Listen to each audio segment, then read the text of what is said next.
Assalamualaikum warahmatullahi wabarakatuh. Selamat pagi. Apa kabar sahabat Sarir Techno? Mudah-mudahan dalam keadaan sehat, tak kurang satu apapun, dilancarkan segala urusan dan dimudahkan untuk rezekinya. Amin amin.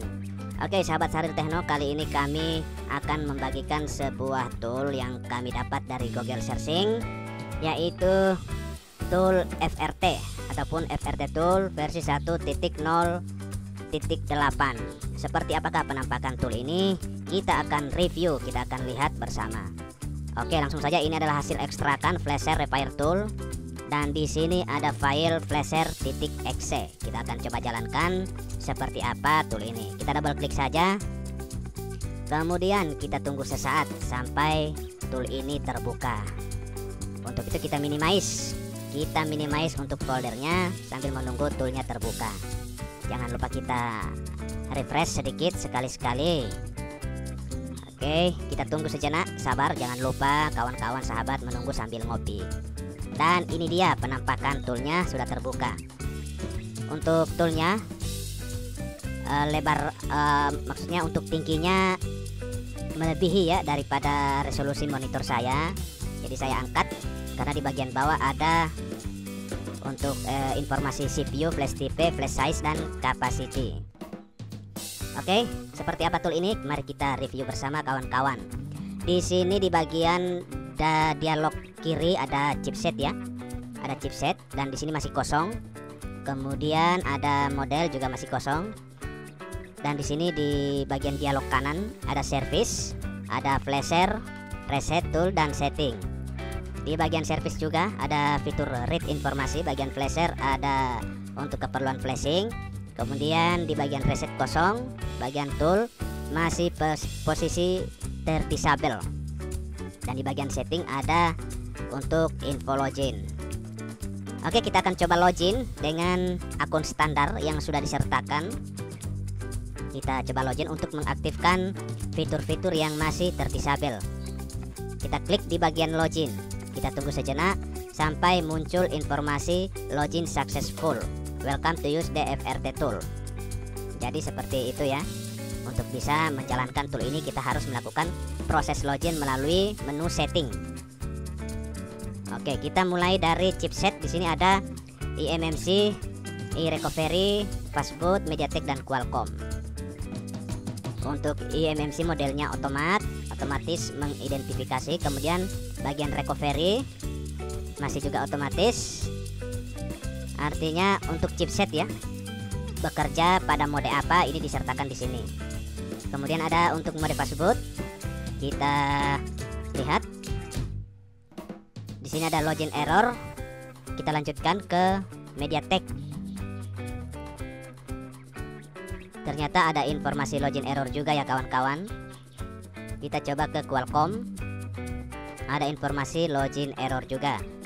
Tapi di bagian sini untuk toolnya sudah terenable, sudah bisa kita gunakan ya.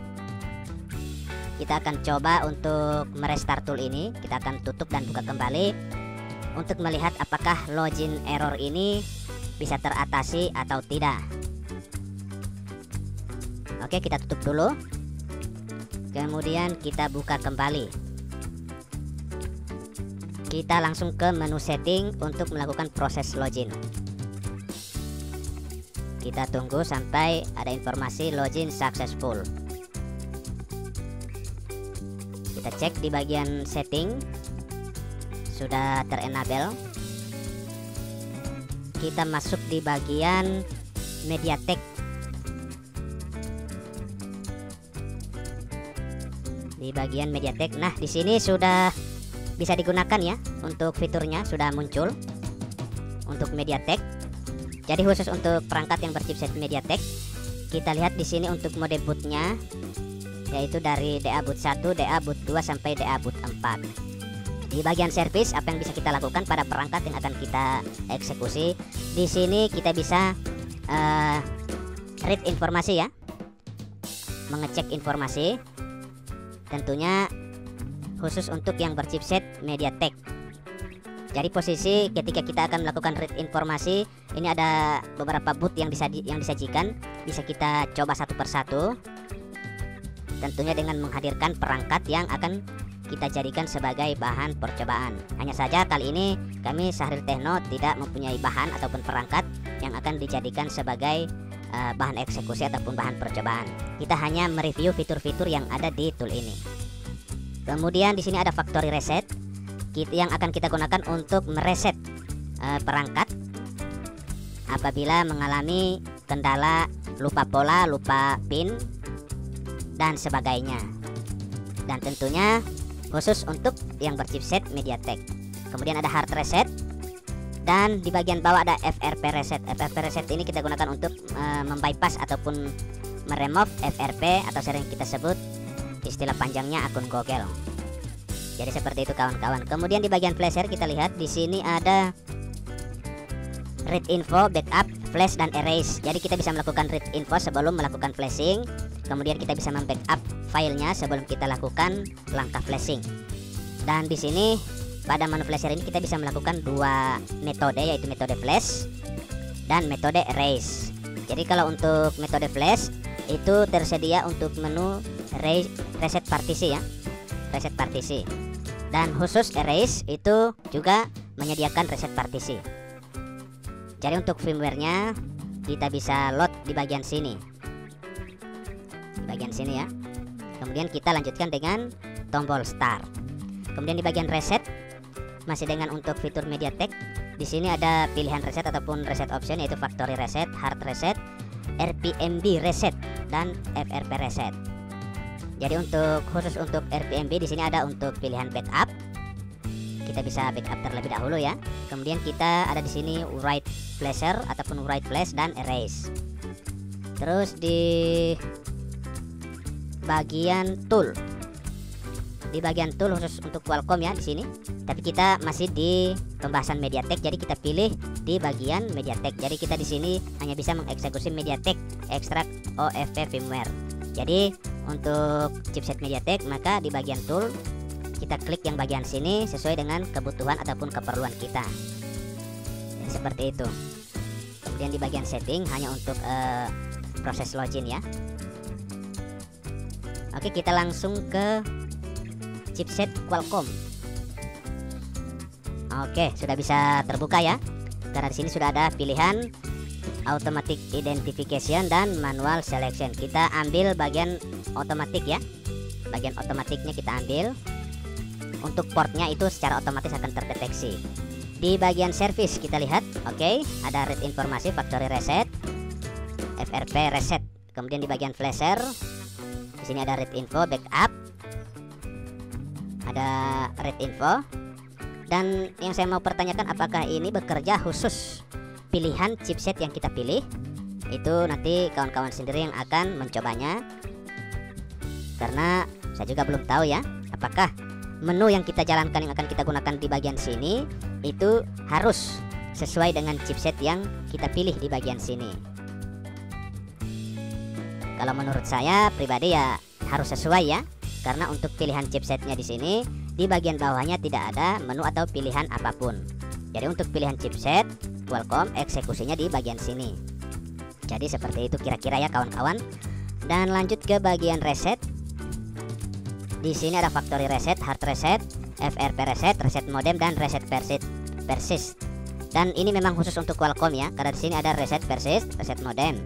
Jadi identik dengan khusus mengeksekusi device yang berchipset Qualcomm ya, kalau tidak salah menurut saya. Jadi seperti itu kawan-kawan. Dan untuk chipset Qualcomm ataupun device perangkat yang berchipset Qualcomm itu metode bootnya 9008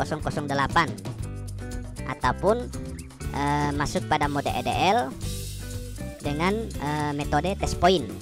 Jadi kita masuk ke EDL dengan metode test point, yaitu bisa menggunakan kombinasi tombol ataupun membuka back cover, kemudian kita cari 2 titik pin yang akan kita koneksikan. Jadi kira-kira seperti itu kawan-kawan. Kemudian di bagian tool Di sini ada Qualcomm Extract OFP firmware. Jadi kita bisa menjalankan untuk OFP yang telah kita backup.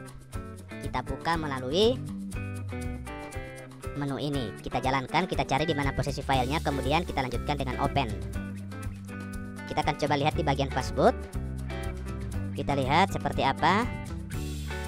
Dan di sini untuk modelnya itu hanya automatic identification. Dan untuk bagian service hanya menampilkan read informasi saja ya. Jadi posisi perangkat berada di mode fastboot, yaitu dengan menggunakan tombol kombinasi agar bisa masuk ke mode fastboot. Di bagian flasher kita hanya bisa melakukan flashing dengan fitur tambahan reset partisi untuk di bagian mode fastboot. Di bagian reset itu kosong, kemudian di bagian tool itu ada pack super IMG. Jadi ada fitur pack super IMG. Nanti kawan-kawan bisa coba sendiri apa fungsi dari pack super IMG ini. Jadi untuk fitur fastboot hanya seperti itu yang disediakan ya. Kita coba masuk recovery. Kita tunggu. Oke, normal. Di sini menyediakan sama ya, hanya read informasi, kemudian di bagian flasher hanya bisa melakukan flashing, reset kosong, tool. Jadi untuk menurut saya untuk bagian recovery ini sepertinya isinya sama dengan bagian fastboot ya. Kalau menurut pengamatan saya tidak ada bedanya. Jadi kemungkinan untuk bagian recovery tidak digunakan, karena di bagian recovery tidak ada yang bisa kita lakukan kecuali masuk ke side load mode dan melakukan soft reset ataupun wipe data. Jadi tidak ada yang kita bisa lakukan di bagian recovery untuk di menu bagian sebelah kanan ini. Jadi hanya beberapa yang kemungkinan ya, hanya untuk fastboot, MediaTek dan Qualcomm. Karena dari masing-masing pilihan ini itu menampilkan fungsi fitur yang berbeda ya. Ada yang sama tapi ada beberapa fitur yang di disable dan di enable sesuai dengan pilihan pada bagian sini. Contoh seperti di bagian fastboot itu yang di enable hanya bagian flashing saja. Oke, sekian dulu kawan-kawan, hanya sampai di situ dulu untuk review singkat dari kami. Apabila ada kesalahan dalam mereview tool ini, kami mohon maaf. Dan sekian, terima kasih untuk support kawan-kawan semua. Saya ucapkan banyak terima kasih. Assalamualaikum warahmatullahi wabarakatuh.